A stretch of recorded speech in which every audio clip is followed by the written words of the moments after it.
Hello friends, and welcome once again to Trials of Imorah. I hope you guys had an amazing Thanksgiving and are looking forward to Christmas and the rest of the holiday season. I have been quite busy, but thankfully I've been able to also make time to be busy with the game.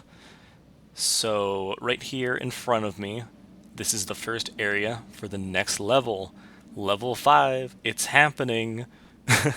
I feel like I've been stalling for it. Well, not stalling, but just like not working on it for so long because the boss of level 4 was complete back in July, and it's just been like such a long period of time just cleaning up stuff on that level, adding the additional side quest, fixing bugs with level design, getting playtester feedback, and it just feels really good to move on to like the next big stage of development, which is this whole giant level. Because a lot of that stuff is very important, but it's not as apparent that you're making progress. But oh boy, when you're when you finally have a chance to dump a ton of new art assets in and a new enemy, things start to get very exciting. So before we walk around a little bit, honestly, there's not a lot. It's just this open space in the desert, eventually leading to a big temple area. But I'm very happy with the start so far, especially with the depth of the background that I have set up. Much more art assets to incorporate. I want to have lots of cacti and plants here, so it's not entirely desolate. But yeah, so real quick, before we look into that more, I wanted to address the bug that we were dealing with last time with the new quick menu. After a bit of investigation, I was able to find the problem and fix it. Just to prove it real quick, let's throw some books in there that was breaking it, and then we can activate it that way. Basically what was happening was when the book was placed down, it was immediately trying to activate it, and it was trying to load the book menu, right? But the inventory menu was already open, so it was just causing issues. I probably wouldn't have even noticed the problem like if it was just regular items, because the book is like the only item that comes to mind that actually opens another menu. Oh wait, that's not true. The crafting system does that also. But you get the idea. It's fixed now. I'm so glad. Still need to do more work on it, but it's in a much better place. Beyond that, that was the major bug. I also fixed a couple bugs with the runes, but they're pretty minor. Don't need to really address those. Let's get to the new enemy. That's what you guys came here for. Let's be right over here. The shadow monster.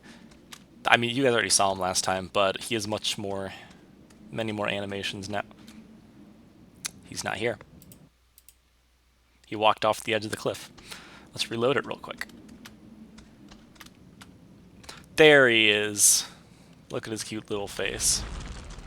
So, admittedly, he's not 100% done, but he's definitely in a presentable state rather.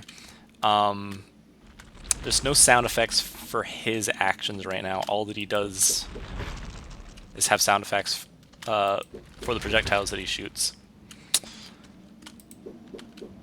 He has an animation for this overshot attack, which he likes to spam quite a bit. You have the nice animation for the melee attack as well. So what makes this enemy special from other enemies? Well, for starters, the void projectiles that he fires cannot be... Well, it breaks through your shield, so it can only be blocked once. If I can get him to fire it again.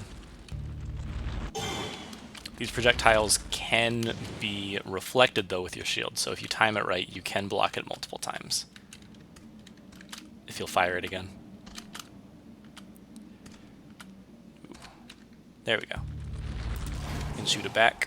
Using the void tether that we got last level, we can actually destroy these still, but because these are void projectiles also, his projectiles will also nullify ours.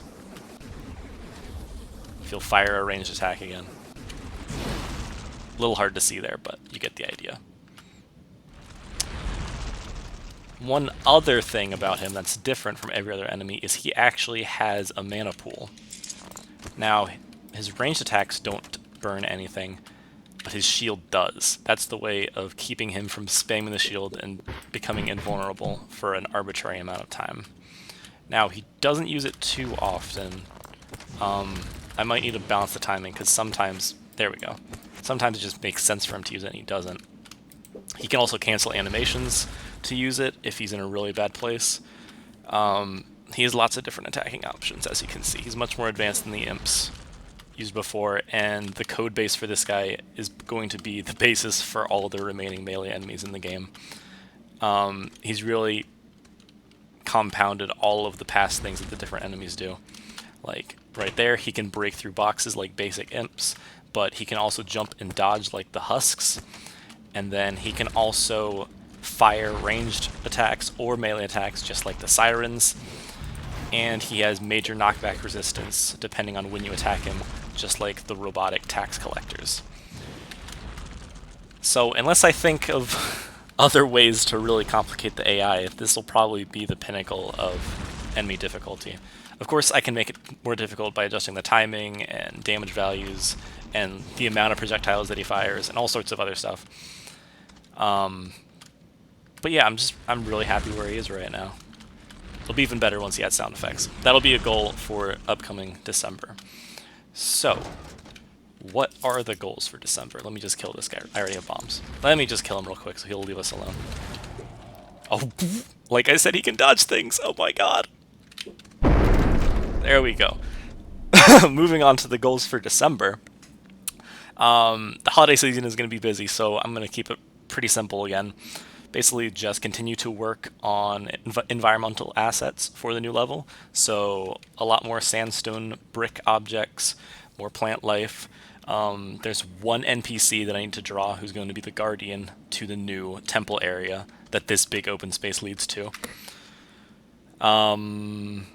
Still need artwork for pressure plate mechanisms, and I need to finalize the code for that system to just iron out any bugs. It was working fine the last time I was working on it, but you know, gotta be certain. Design more puzzles around that, design the rest of the level, which I've been working on, and the main complete deliverable that you guys should be able to see next time will be the one other new enemy for this level, which will be the Javelin Cactus. Name potentially pending. Going to be a little cactus guy. When he jumps, he's going to fire javelin thorns at you. Very cool, very exciting. Fits with the desert theme. He's going to be copying code from the Crux, Crawler, Mushroom enemies from previous levels, so don't worry about that taking too long. That's all that I have today. Thank you so much for watching, and thank you for your continued support. Feel free to check out the itch.io page if you want to playtest it yourself, completely free, with a survey attached if you choose to be so generous. Until next time, friends, I hope you have an amazing day. Cheers.